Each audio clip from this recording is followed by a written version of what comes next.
Las Vegas, Nevada. La ciudad de los casinos, la ciudad de las 1000 luces y, como no todos saben, última frontera antes de un mundo lleno de secretos militares. Aquí comenzamos nuestra investigación, justo en el centro del misterio, ya que al otro lado de las montañas, al norte de Las Vegas, se extiende la base experimental de Nevada. Un mundo aparte rodeado por los confines más vigilados de la Tierra desde los tiempos del telón de acero. Aquí se trabaja sobre los ingenios nucleares, aquí se ocultó a nuestros ojos el stealth, y aquí se prueban aeromóviles aún más arriesgados.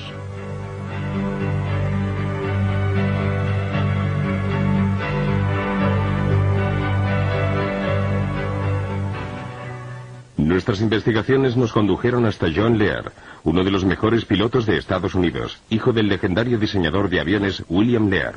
John cuenta en su haber con más de 16.000 horas de vuelo con 360 tipos de aviones, en más de 50 países. Ha establecido 17 récords del mundo de velocidad. Es el único piloto que posee todos los títulos y certificados de vuelo que extiende el Organismo Federal Aeronáutico. Después de la guerra de Vietnam, desarrolló funciones en todo el mundo para la CIA y otros organismos gubernamentales, y realizó asimismo vuelos experimentales para la Marina y la Aeronáutica. Hasta 1951, el Área 51 se utilizó fundamentalmente como base de instrucción de la Marina. Luego la Lockheed, junto con la CIA, la transformó en una base experimental secreta para efectuar las pruebas sobre los aviones espía U-2. En los años 1959, 60 y 61 se realizaron experimentos con los SR-71. Era la zona ideal para las pruebas con maquinaria y aviones secretos, porque estaba muy aislada, con los lados rodeados por las montañas. En definitiva, estaba en medio de la nada. Es decir, garantizaba el nivel de seguridad que requería. En 1960 se empezaron a llevar a cabo pruebas no solo sobre aviones, sino también sobre equipos, maquinaria y todo tipo de proyectos reservados. Según mis investigaciones, en 1972 se produjo un vacío total de información y datos que duró 18 meses.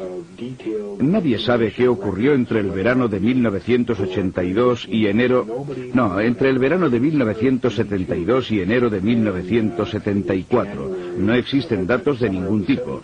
He hablado con los encargados de seguridad. No tienen ni idea de lo que pudo ocurrir ahí dentro. Y yo tampoco. Y no puedo hacer conjeturas porque el proyecto referente a los platillos volantes, al menos según la información que he reunido, el proyecto denominado Red Light comenzó en 1960.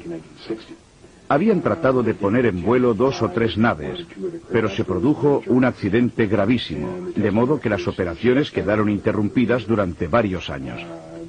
Los vuelos de prueba se reanudaron posteriormente, creo que alrededor de 1980-81, siempre en esa zona. Puedo decirlo casi con certeza porque en ese periodo aumentaron drásticamente las medidas de seguridad. Al sur de Groom Lake, en el ángulo nororiental del centro experimental del desierto de Nevada, se encuentra el Papoose Lake, que es un lago salado donde hay una zona de alto secreto denominada Área S4, y creo que probablemente es allí donde se llevan a cabo los experimentos con platillos volantes. Entre mis diversas fuentes de información, la principal ha sido Bob Lazar, el cual trabajó sobre uno de los 9 platillos volantes allí custodiados. Aterrizamos en Groom Lake. Allí tomé un autobús hacia... No estoy seguro de la distancia, pero unos 25 kilómetros al sur, hasta una zona donde hay un lago salado llamado Papoose Lake. Y justo en la ladera de la montaña se encuentra el área llamada S4. ¿Qué sintió cuando entró allí por primera vez? Parecía todo muy militar, no un ambiente científico. Había muchos controles, con niveles máximos de seguridad. Se fuera donde se fuera, había que ir acompañado de un guardia armado, incluso al cuarto de baño. Todas las puertas se abrían y se cerraban con una identificación magnética personal. Era un ambiente muy opresivo. ¿Cuántas veces tuvo que entrar en esa zona antes de poder ver el vehículo volador? Creo que 2 o 3. Quizá 2 días antes de poder verlo. ¿Qué sintió la primera vez que vio el objeto? ¿Qué sentí? Bueno,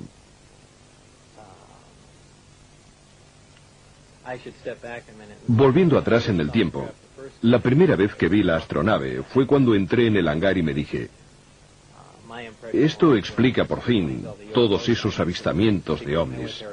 Es un vehículo militar secreto en fase de experimentación y ya está. En realidad fue la segunda vez que lo vi, al entrar en su interior, cuando me di cuenta de lo que estaba sucediendo. Es decir, de que se trataba de un vehículo extraterrestre. Obviamente, esto sucedió después de haber leído todo el material informativo. Y entonces, en ese momento cambió todo. Era una sensación distinta, algo inquietante. Me sentía como un intruso. Es algo muy difícil de describir. Aún así, inténtalo. Me parecía... ¿Tienes presentes las fotos de Billy Mayer tomadas durante sus avistamientos? Era increíblemente parecido a los discos de sus fotos. Una forma fugaz, pero nítida, de una nave discoidal. Es bastante difícil describirlo así, sin dibujarlo. Pero tenía la típica forma de platillo volante. ¿De un solo tipo o de varios? En total había 9 platillos. Pero yo trabajé en ingeniería inversa solo con un objeto.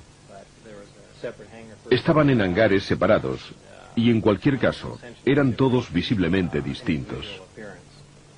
¿Le dijeron alguna vez cómo habían sido recuperados por el cuerpo de inteligencia de la Marina?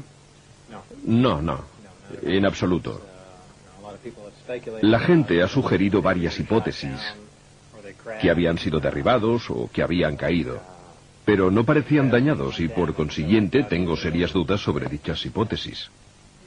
¿Nos puede describir el interior? Es muy simple.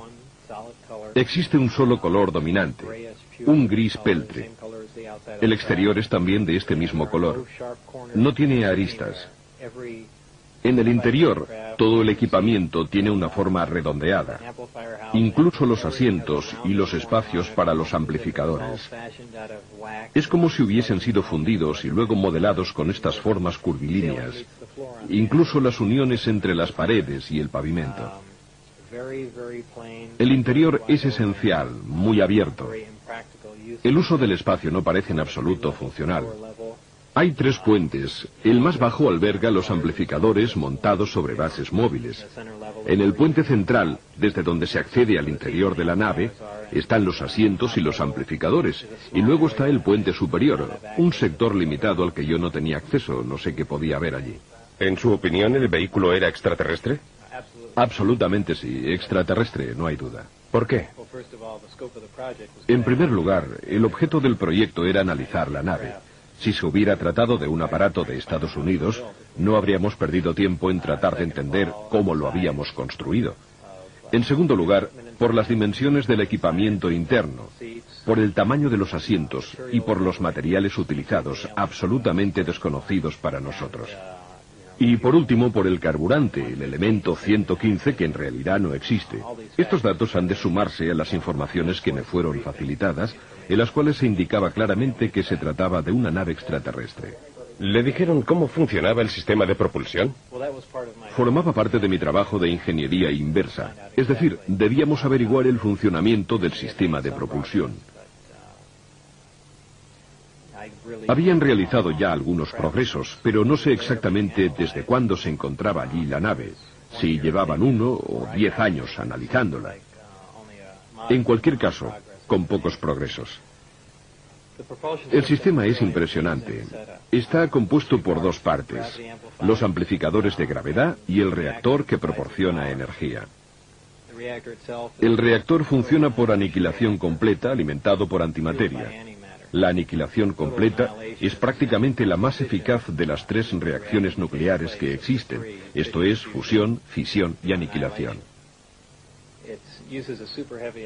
Utiliza un elemento muy pesado, el elemento 115, Esta sería su situación en la tabla periódica. En la Tierra este elemento no ha sido aún sintetizado. En mi opinión, en algunos sistemas estelares, esta síntesis se produce de manera espontánea. El elemento es bombardeado en un acelerador de dimensiones extremadamente reducidas. Como consecuencia de ello, sufre una fisión espontánea y produce partículas de antimateria. Estas, gracias a un dispositivo termoeléctrico con una eficacia del 100%, interactúan con la materia gaseosa y se transforman en electricidad. Ahora bien, la primera ley de termodinámica viene a decir que la eficacia al 100% para cualquier dispositivo eléctrico es bastante imposible, ya que se producen dispersión de calor y otras pérdidas de esta índole. Pero yo, en este sistema, no las detecté. Es una tecnología absolutamente asombrosa. Estas, gracias a un dispositivo termoeléctrico con una eficacia del 100%, interactúan con la materia gaseosa y se transforman en electricidad. Ahora bien, la primera ley de termodinámica viene a decir que la eficacia al 100% para cualquier dispositivo eléctrico es bastante imposible, ya que se producen dispersión de calor y otras pérdidas de esta índole. Pero yo, en este sistema, no las detecté. Es una tecnología absolutamente asombrosa. La increíble cantidad de energía que genera el sistema alimenta los amplificadores y, como producto secundario del bombardeo del elemento 115, se genera un fenómeno interesantísimo, es decir, una onda especial, la denominada gravitacional A. Esta onda viaja de un modo muy similar a las microondas. Se aplica a los amplificadores gravitacionales y, mediante la corriente eléctrica generada por el reactor, es amplificada y enfocada. La señal amplificada de este modo se torna ligeramente afásica y gracias a esto es posible atraer o rechazar cualquier cuerpo gravitacional. El vehículo es capaz de despegar, incluso utilizando un solo amplificador. Esta nave en concreto está dotada de 3 amplificadores, y cuando activa un solo amplificador para alejarse de la Tierra, utiliza la denominada configuración Omicron. Para viajar por el espacio, la nave gira sobre un lado, enfoca los 3 amplificadores en un único punto situado a enorme distancia, y luego se imprime máxima potencia a los amplificadores y al reactor. Prácticamente estiran el tejido del espacio, distorsionan el espacio-tiempo y lo atraen hacia la nave, que de esta manera se halla en condiciones de cubrir enormes distancias en un lapso de tiempo prácticamente nulo. La nave no se desplaza de manera lineal porque distorsiona el espacio. El propio tejido del espacio y por consiguiente también los campos gravitatorios y el tiempo están estrechamente ligados. Cuando se distorsiona un campo gravitatorio, se distorsionan también el espacio y el tiempo. Estas son cosas que sabemos desde hace tiempo, solo que no contamos con la posibilidad de comprobarlas. Aparentemente esta civilización las ha llevado a la práctica. ¿Y ustedes han conseguido alguna vez poner en vuelo alguno de estos vehículos? Se realizaron muchos ensayos, pero no fuera de la atmósfera. Eran vuelos cortos, a baja altura. De hecho, eran objetos de un valor inestimable, y no era intención de nadie correr riesgos inútiles o destruirlos a causa del campo gravitatorio terrestre o por volar a cotas demasiado elevadas. Pero asistí a varias pruebas fuera del recinto de seguridad. Y en una ocasión lo vi todo a no más de 30 metros del vehículo. ¿Cómo maniobraba el objeto en vuelo? Era muy silencioso. Se elevaba generando un pequeño silbido. La superficie inferior emanaba una luz azul, probablemente debida al altísimo voltaje generado.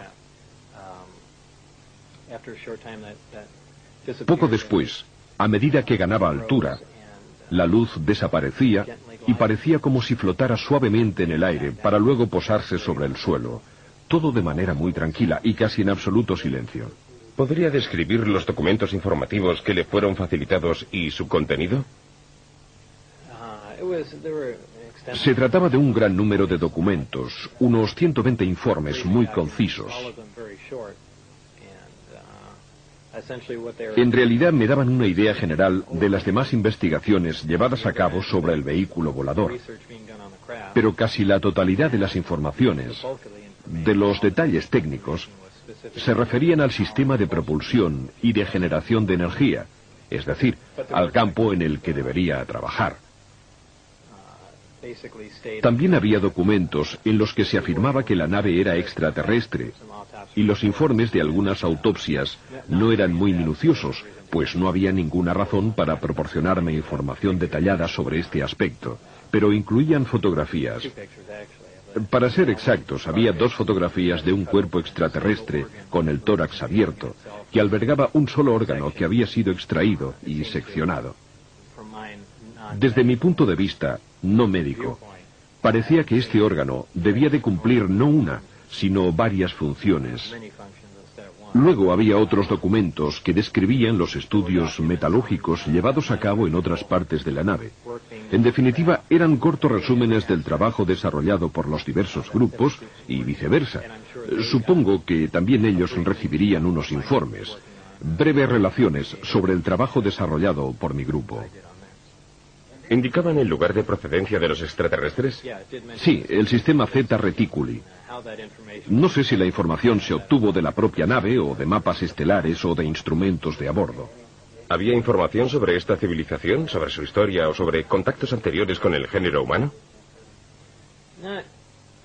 No exactamente. En ningún sitio podía leerse "fue así".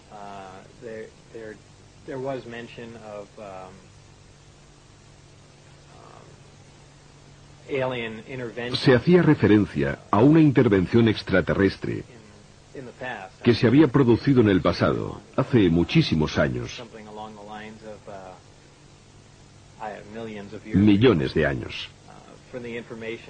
En cuanto a los documentos que pude consultar, aunque repito que eran relaciones muy sintéticas, resúmenes documentales, no sé si eran auténticos o falsos. Solo puedo hacer suposiciones. No obstante, las informaciones sobre el sistema de propulsión eran todas verdaderas, estoy seguro, porque trabajaba en ello. Por lo demás, solo se hacía mención de un contacto con la Tierra que se había producido hacía más de 10.000 años, de alteraciones genéticas que habían dado lugar a un ser simiesco y otras declaraciones de esta índole. ¿Ha visto alguna vez de cerca un alienígena vivo o muerto? No, solo en fotografías. En varias ocasiones he declarado que al cruzar una determinada zona, miré por una ventana y vi algo pequeño, pero no digo que fuera el cuerpo de un extraterrestre. Es inútil adelantar conclusiones y decir, seguramente vi un extraterrestre, porque podía tratarse simplemente de un maniquí creado como modelo en función de sus peculiaridades corporales y de las dimensiones de los asientos. Y por consiguiente, insisto en que en realidad no vi ningún cuerpo vivo en movimiento. Como principio, respondo que no. ¿Por qué le eligieron a usted para este trabajo? Es muy difícil responder, no sabría hacerlo. Seguramente como físico no soy el más cualificado, por tanto no tengo la menor idea. Por otro lado, puede ser que se sintieran frustrados, porque no conseguían dar más pasos adelante. Hacía ya mucho tiempo que no lograban avanzar en sus investigaciones. O quizá quisieran una persona nueva, alguien que pudiera ver las cosas de forma distinta. Y por otra parte, yo tengo fama de ser así. ¿Por qué decidió divulgar estas informaciones? ¿Cuándo? ¿Por qué? Resulta difícil responder. Hay varias razones. Por ejemplo, por las presiones que he sufrido. O por mi seguridad personal. Y también porque es injusto que sobre estas informaciones se mantenga una cerrada reserva. Después de que usted hiciera públicos estos datos, ¿han tratado de cerrarle la boca? De todas las formas posibles. Me dispararon al entrar en la autopista aquí, en Las Vegas. Algunos amigos míos han sido amenazados. Han perdido el puesto de trabajo. Ha sucedido de todo.